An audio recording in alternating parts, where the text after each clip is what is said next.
అంటే తెలుగు వాళ్ళు అంతమంది ఉంటుండగా ఎందుకు మీరు హిందీ వాళ్ళని అంత బొమ్మని రాని దివ్యేందు అంటే వాళ్ళు మంచి నటులు కాదని నేను అనట్లేదు. తెలుగు వాళ్ళకి ఆ లాంగ్వేజు అది కష్టం. ఆ ఎమోషన్ వాళ్ళు క్యారీ చేయడం చాలా కష్టం. అదే మీరు తెలుగు యాక్టర్లు ఇంతమంది ఉన్నారండి.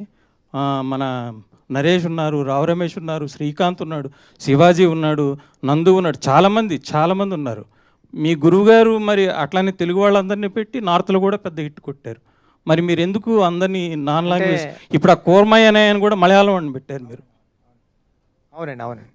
తెలుగు వాళ్ళని పెడితే లాంగ్వేజ్ క్యారీ అవుతుంది కదండి, మంచి ఎమోషన్ వస్తుందిగా మీకు. ఇంకా తెలుగులో ఇంకా బ్రహ్మాండంగా చేసేది, మీకు బడ్జెట్ కూడా తగ్గేది అప్పుడు.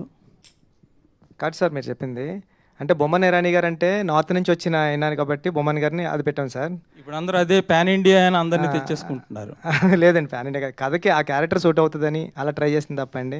తెలుగు వాళ్ళు చాలా ఇప్పుడు మన ఎవరు రావు రమేష్ గారు తెలుగు ఆయనకు ఒక సీన్ ఇచ్చారు మీరు. ఆల్రెడీ 2 సీన్లు ఇప్పుడు యాడ్ చేస్తున్నామండి. అందుకే మీరు చూడొచ్చు. అంటే ఇప్పుడు బయట టాక్ ఏంటంటే ఎస్వి రంగారావు గారు, నాగభూషణం గారు, రావు గోపాలరావు గారు లాంటి వాళ్ళు ఉన్నా ఇప్పుడు హిందీ యాక్టర్ల దగ్గర వీళ్ళని ఒక్కొక్క సీన్ నిలబెడతారని అంటున్నారు. అంటే జనరల్గా మన తెలుగు సినిమాలో తెలుగు వాళ్ళు అసలు చూడడం కష్టం అయిపోయింది కదండి. మీ గురువుగారి దగ్గర మరి అది నేర్చుకోలేదా? తప్పకుండా అండి, ఈసారి అలా పెడతానండి తెలుగులో. బుచ్చిబాబు గారు